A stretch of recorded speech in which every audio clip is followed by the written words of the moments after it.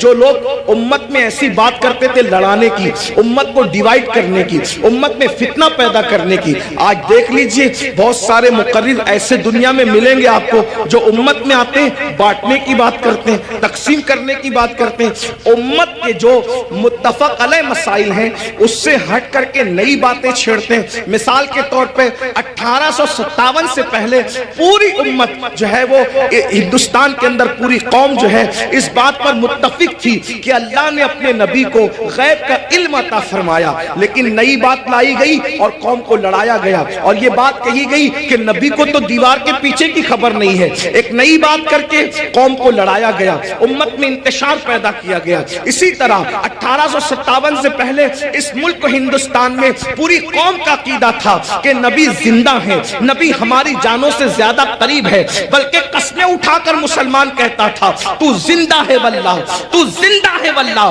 میری چشم عالم سے چھپ جانے والے۔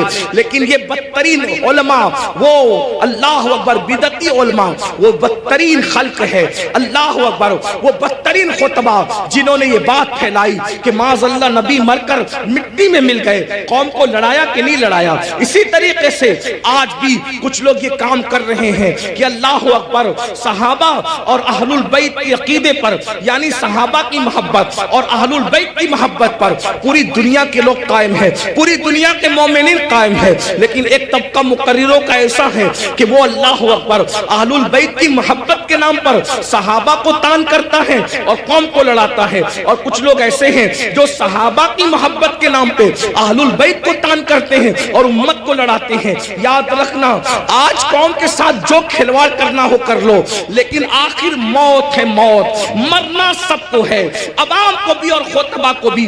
اس لیے خدا کے لیے آپ سے بھی کہتا ہوں ایسے لوگوں کا علیہ کار نہ بنو جو صحابہ کے نام پر اہل بیت پہ سوالیہ نشان کھڑا کرتے ہیں، اور ایسے لوگوں کا بھی علیہ کار نہ بنو جو اللہ اکبر اہل البیت کے نام پر صحابہ کو گالیاں دیتے ہیں۔ واللہ صحابہ ہماری ایک آنکھ ہے اور اہل بیت ہماری دوسری آنکھ ہے، ہم دو آنکھ والے ہیں، اور ہمارے ایک ہاتھ میں صحابہ کا دامن ہے اور ایک ہاتھ میں اہل البیت کا دامن ہے۔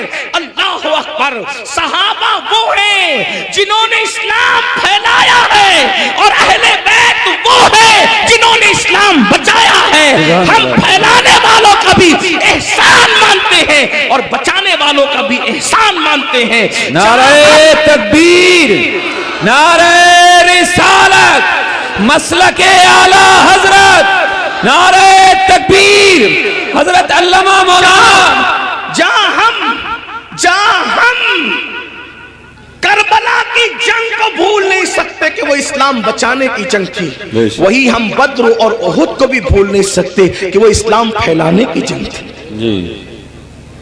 جہاں ہم کربلا کے فاقہ کشوں کو نہیں بھول سکتے، وہی ہم بدر و احد کے فاقہ کشوں کو بھی فراموش نہیں کر سکتے۔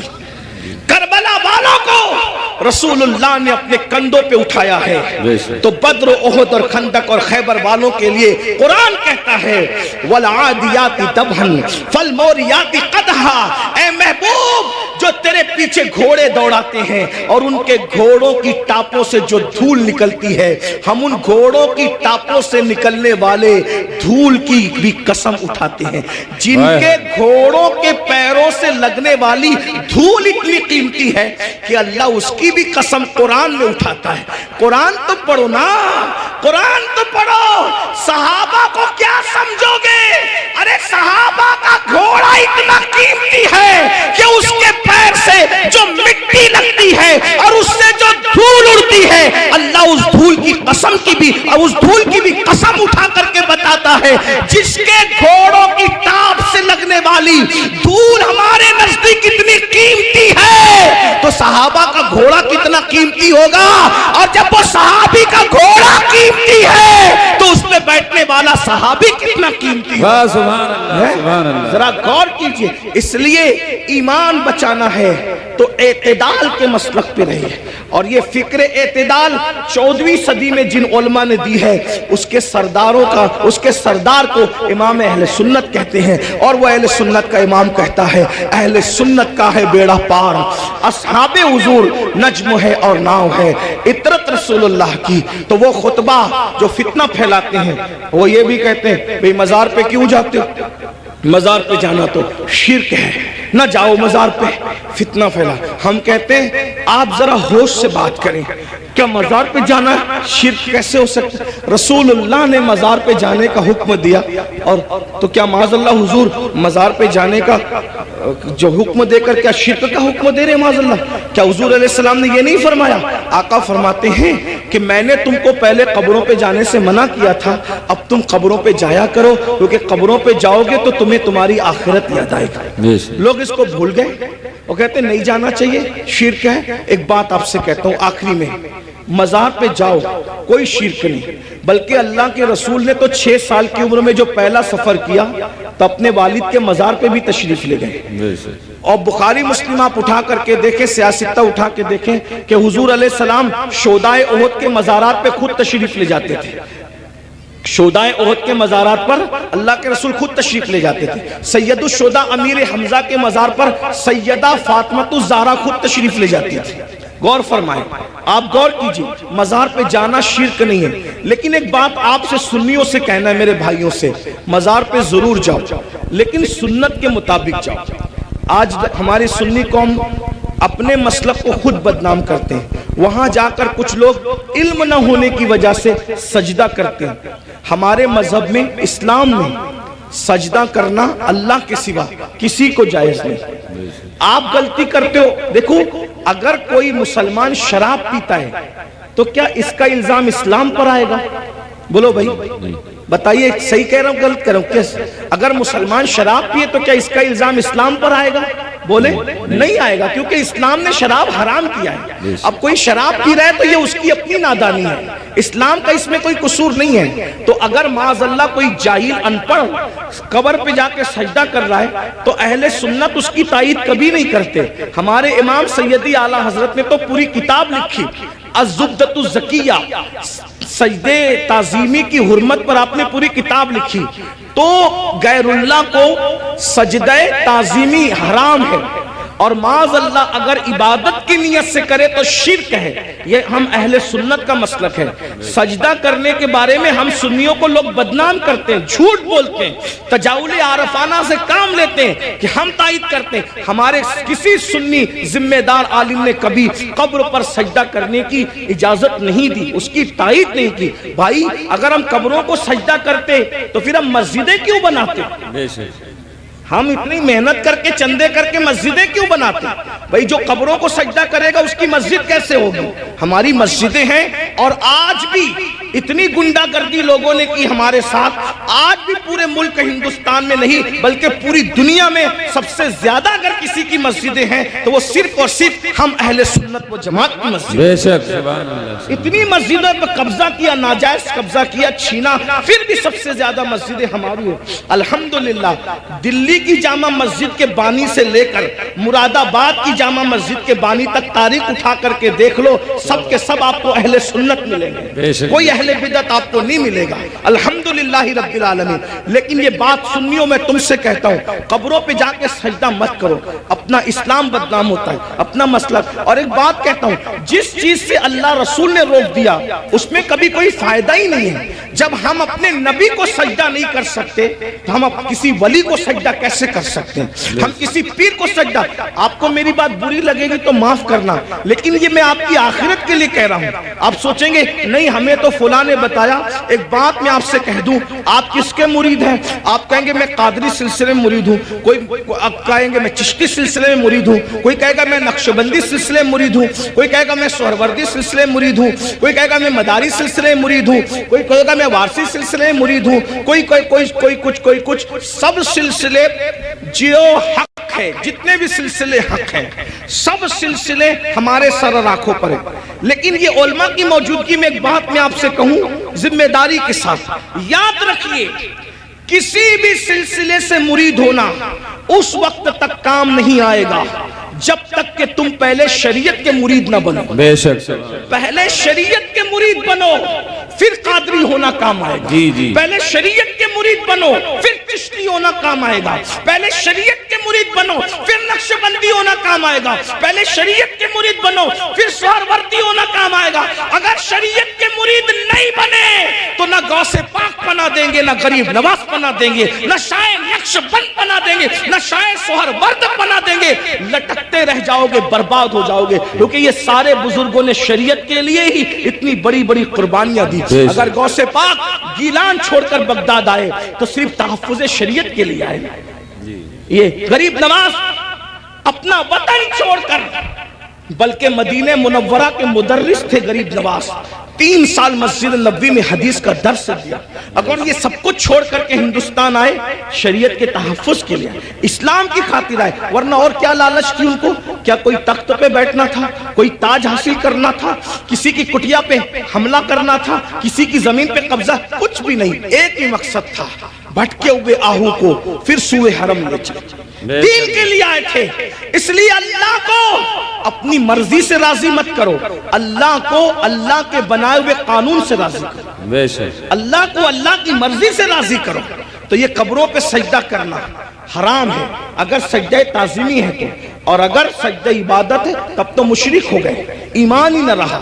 اسی طریقے سے قبروں پہ جاؤ تو بزرگوں کے طریق پر جاؤ، ہاتھ باندھ کر باوضو جاؤ، اور کم سے کم 2 ہاتھ دور کھڑے رہو، اور بزرگوں کی ولیوں کی قبروں کی ایسی تعظیم کرو جیسا ان کی ظاہری حیات میں مل جاتے. جیسے تعظیم کرتے ویسے تعظیم کرو. بتاؤ کیا اگر غوث پاک غریب نواز اور بزرگان دین ہمیں مل جاتے تو ہم ان کے اوپر ایسے لٹکتے؟ ایسے لٹکتے؟ ان کے اوپر ایسے گرتے پڑتے جیسے قبروں پہ گرتے پڑتے؟ عقیدت اپنی جگہ. بلکہ آپ کو کہتا ہوں، رسول اللہ کی مزار انور کو دیکھا تو سیدی اعلیٰ حضرت پکار اٹھتے، پیش نظر وہ نو بہار. پیش نظر وہ نو بہار، مگر سجدے کو دل ہے بے قرار. عاشق تھے نا، عاشق تھے نا، یار کا جلوہ دیکھا کہنے لگے سجدے کو دل ہے بے قرار. مگر عاشق ہو کر بھی ادب کا دامن ہاتھ سے نہ چھوٹے، شریعت کا دامن ہاتھ سے نہ چھوٹے. فوراً کہتے ہیں مگر کیا کروں؟ روکیے، سر کو روکیے. ہاں یہی امتحان. کیا بات ہے؟ یہ امتحان ہے ہمارا. اس لیے اب ایک بات کہہ دوں، کڑوی لگے تو معاف کرنا. جن کو سجدہ کرنا حرام ہے وہاں جا کے سجدے کرتے ہو، اور جس کو سجدہ کرنے کا حکم ہے اس کو سجدہ نہیں کرتے. دیکھ لیں ہماری قوم کا حال دیکھیں. جو 700 مرتبہ پورے قرآن میں کہے کہ مجھے سجدہ کرو، اس کو سجدہ نہیں کر رہے ہو. اور جس کو سجدہ کرنا حرام ہے وہاں جا کے نادانی دیکھو. علم نہیں ہے نا، یہ جہالت، ان پڑھ پڑھ. یہ علم نہ ہونا ساری گندگی کی جڑ ہے. اس لیے علم حاصل کرو، اپنے بچوں کو بھی علم کے قریب لاؤ. اتنا علم اپنے بچوں کو دے دو. میں نوجوانوں سے کہتا ہوں جتنا علم حاصل کرنا علم دین ہر مسلمان پہ فرض ہے، اتنا علم سیکھیے. اتنا علم سیکھیے، آپ پہ فرض ہے جتنا. نماز کا، روزے کا، حج کا، زکوٰۃ کا، نکاح کا، طلاق کا، یہ سب علم سیکھیے. اور ساتھ ہی ساتھ دنیاوی ایجوکیشن طے کیجئے کہ کم سے کم ہمارا ہر بچہ بچی گریجویٹ ہونا چاہیے. اس سے کم ہمیں نہیں پڑھانا ہے. چاہے اس کے لیے ہمیں نوکری کرنا پڑے، 8 گھنٹے کی بجائے 12 گھنٹے محنت کرنا پڑے. علم کی طرف پیش رفت کرو.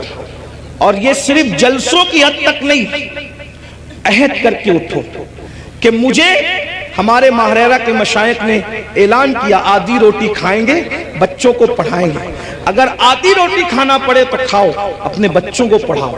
اگر عید پہ کپڑے نہیں بنتے تو نہ بنے، لیکن بچوں کی فیس ہمیں ضرور بھرنا ہے. اچھے سے اچھے اسکول میں ان کا داخلہ کرانا ہے، اچھے سے اچھے اسکول میں ان کو جو ہے ایڈمیشن ان کا کروانا ہے، اور ان کو اعلیٰ تعلیم دلانا ہے. اگر ہندوستان کا مسلمان صرف 1 دہائی 10 سال ایجوکیشن پہ محنت کر لے، 10 سال، ملک کے حالات بدلیں. ایک شخص کہہ رہا تھا کہ ہم اپنی قوم کے ہاتھ میں تلوار دیں گے، میں نے کہا تم جو چاہے کرو، ہم تمہیں کچھ نہیں کہتے، لیکن ہم اپنی قوم کے ہاتھ میں تلوار نہیں دیں گے۔ ہم مسلمان اپنی قوم کے ہاتھ میں تلوار نہیں دیں گے، ہم اپنی قوم کے ہاتھ میں قلم دیں گے۔ قلم، جس کو تلوار دینا ہے وہ دے، تم جانو، تمہارا کام جانو۔ لیکن مسلمانوں سے ہم ہر جلسے میں اپیل کرتے ہیں کہ ہم اپنے بچوں کے ہاتھ میں تلوار کیا، ہم تو گلیل بھی دینا نہیں چاہتے آج کی تاریخ میں، ہم قلم دینا چاہتے ہیں۔ یاد رکھنا، تلواریں اٹھتی ہے تو گردنیں کٹتی ہے، اور جب قلم اٹھتا ہے تو غربت کٹتی ہے۔ جب قلم اٹھتا ہے کمزوریاں کٹتی ہے، قلم اٹھتا ہے دشمن زیر ہوتے ہیں، قلم اٹھتا ہے انقلاب آتا ہے۔ میرے نبی قلم اور کتاب لے کر کے آئے تھے، اس لیے کوئی بچہ ان پڑھ نہ رہنے پائے۔ جو کچھ ہوا، اور جو بچے 10ویں 12ویں پڑھ کے ڈراپ آؤٹ ہو گئے، ہٹ گئے، ان سے میں کہتا ہوں آج گھر بیٹھ کر کے بہت سارے کورسز کیے جا سکتے ہیں۔ اس لیے موبائل میں گیم کھیل کر وقت ضائع کرنے کی بجائے، ادھر ادھر بیٹھ کر اس کے اوٹے پر اس کے نکڑ پہ بیٹھ کر وقت ضائع کرنے کی بجائے، بچیوں سے بھی کہتا ہوں اگر 10ویں 12ویں پڑھ کر کے چھوڑ دیا ہے تو بہت سارے ایسے آج کورسز ہیں کہ گھر پہ بیٹھے بیٹھے آپ تعلیم حاصل کر سکتے ہو۔ لاک ڈاؤن کے اندر میں بھی جو ہے وہ 11ویں پڑھ کے میں نے چھوڑ دیا تھا۔ میرے 11ویں پڑھ کے چھوڑنے کا واقعہ بھی ایک عجیب سا ہے۔ اصل میں سنی دعوت اسلامی کے ماحول میں تھا۔ میں 11ویں میں جب جونیئر کالج میں میرا ایڈمیشن ہوا، ماں باپ کی تمنا تھی کہ اس کو ٹیچر بنائیں گے، تو خاص طور پہ امی کی تمنا تھی اس کو ٹیچر بنائیں۔ میں جیسے ہی جونیئر کالج میں نے قدم رکھا تو دیکھا کہ لڑکے اور لڑکیاں ساتھ پڑھتے ہیں اور بے پردہ ہیں، اور 11ویں پہنچنے کے بعد سب بالغ ہو گئے۔ تو اتنا شعور نہیں تھا مجھے، لیکن اتنا تو تھا کہ لڑکیوں کے ساتھ نہیں بیٹھا جا سکتا بے پردہ۔ تو میں نے ٹیچر سے کہا، کلاس ٹیچر سے، عبدالعزیز سر ہمارے تھے، میں نے کہا کہ لڑکیوں کے ساتھ تو بیٹھنا ناجائز ہے۔ وہ ہنسنے لگے، بولے حیرت ہے اس دور میں ایسی بات کوئی کرتا ہے، تو پاگل تو نہیں ہوا؟ میں نے 1 مہینے تک کے یہ بات کرتا رہا۔ آخر ہمارے پرنسپل نے کہا ایسی بات نہیں۔ میں نے کہا یا تو ڈیوائیڈ کر دیں یا تو پھر ہم چلیں، اور میں نے جو ہے وہ پھر اس کے بعد چھوڑ دیا۔ میرے سر میرے گھر تک آئے، اتفاق سے وہ میرے ابا کے بھی کلاس ٹیچر رہ چکے تھے، میرے بھی ایک ہی اسکول میں، ہمارے ابا نے ہی پڑھا، ہم نے بھی پڑھا۔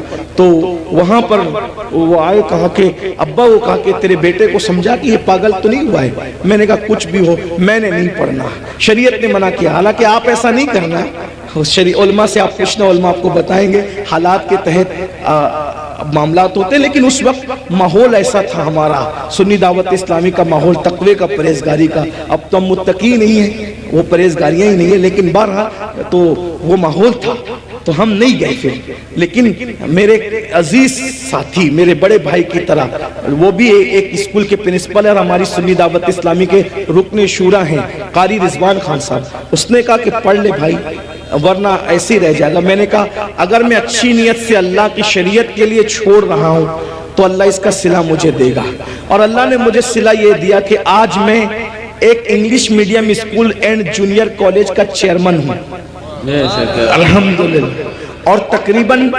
50 ٹیچرز جو ہے وہ اس وقت کم و بیش الحمدللہ جو ہے وہ ہمارے انڈر میں کام کرتے ہیں۔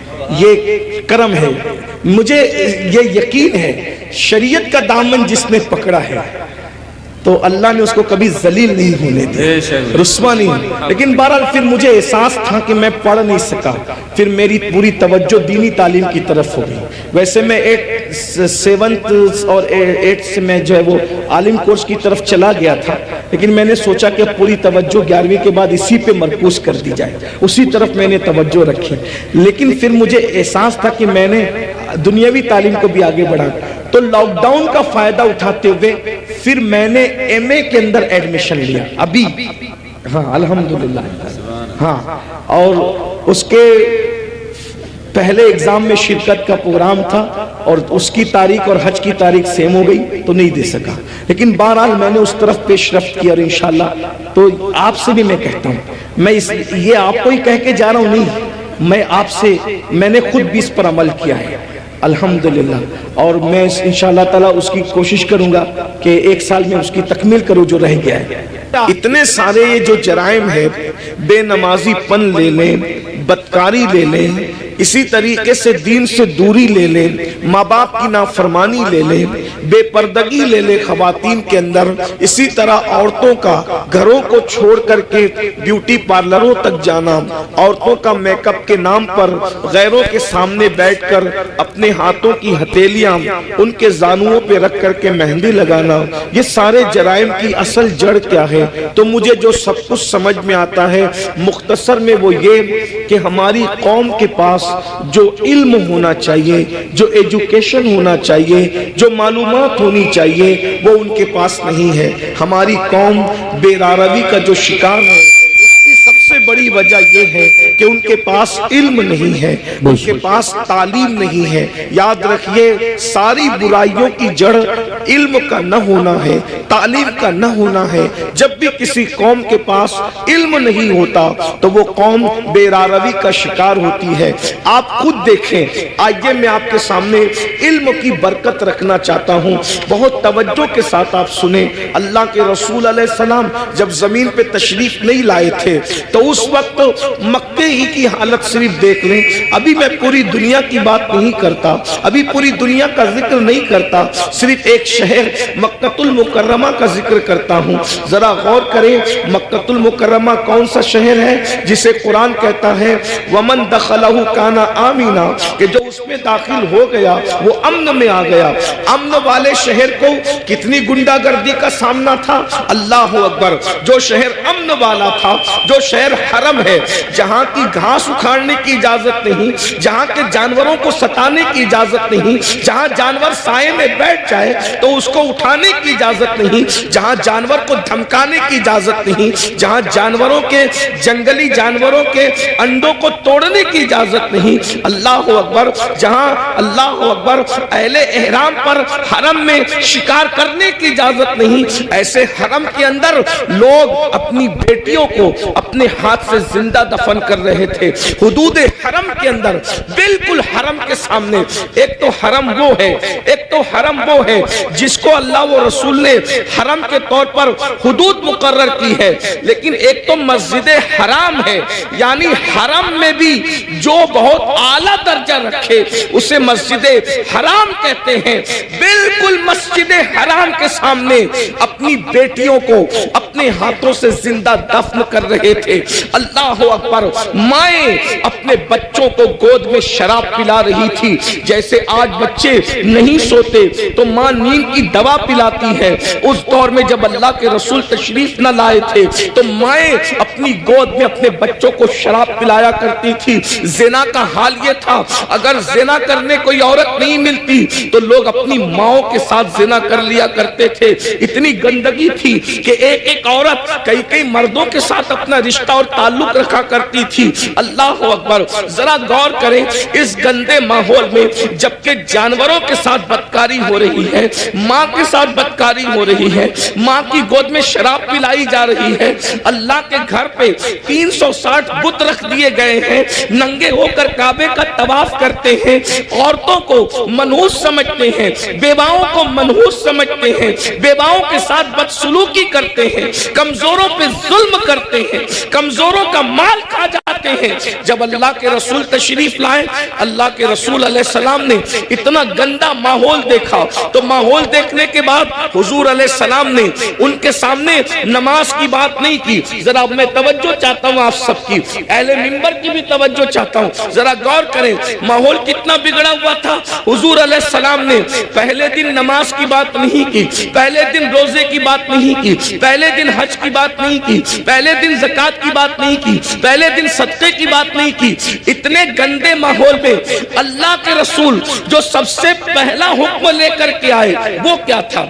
اتنے گندے ماحول میں سب سے پہلا جو حکم لائے وہ کیا تھا؟ تو قرآن کہتا ہے اقرا بسم ربک الذی خلق خلق الانسان من علق۔ اللہ اکبر، اندازہ فرمائیں اس گندے ماحول کے اندر حضور سب سے پہلے علم کی بات لے کر آئے، پڑھو لکھو پڑھو لکھو، کیونکہ حضور جانتے تھے جس دن ان کو پڑھنا لکھنا آ گیا اس دن ان کی زندگی بدل جائے گی۔ اور اللہ کے رسول علیہ السلام اللہ کی کتاب لے کر کے آئے، اللہ کے رسول ہمارے نبی کتاب کتاب لے کر آئے. ہمارے نبی صاحب کتاب نبی ہے, صاحب کتاب پیغمبر ہے, صاحب کتاب رسول ہے. اور کون سی کتاب لائے؟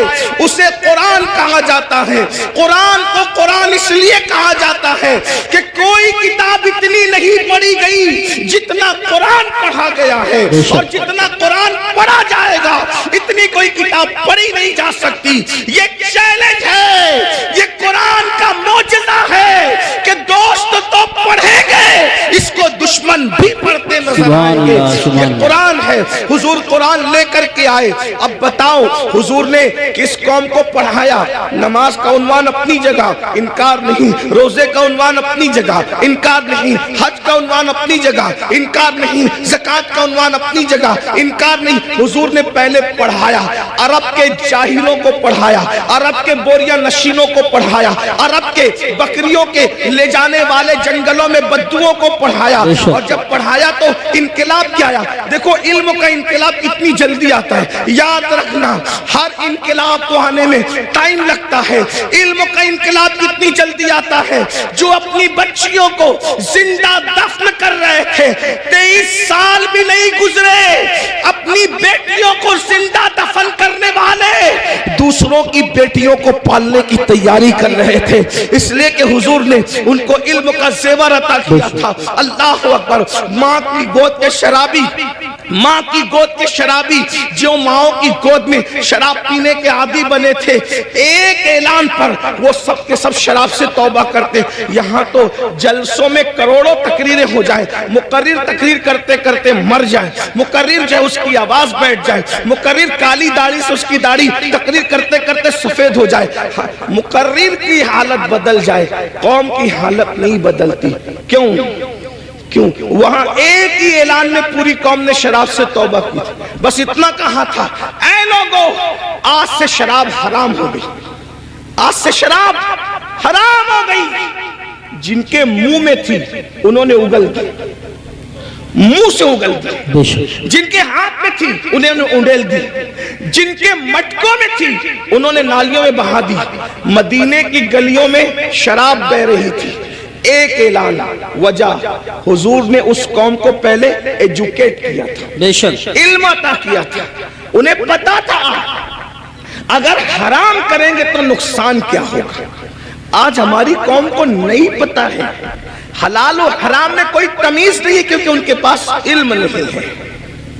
آج ہماری قوم کو غسل اور وضو نہیں پتا ہے, ان کے پاس علم نہیں ہے. اگر وہ شادی میں ڈی جے لگا رہے ناچ رہے تو ان کو پتا نہیں ہے کہ اس کا نقصان کیا ہے. وہ یہ سمجھتے ہیں اللہ ناراض ہوگا تو سزا دے گا, لیکن اللہ کی سزا کیا ہوگی, اس کی شکلیں کیا ہوگی, یہ انہیں کچھ پتا نہیں. جس دن انہیں پتا چل جائے کہ خدا کی عذاب کی شکلیں کیا ہوتی ہے, ایک جلسے میں تو نہیں بتایا جا سکتا, لیکن تھوڑے سے وقت میں اشارہ کرنا چاہتا ہوں.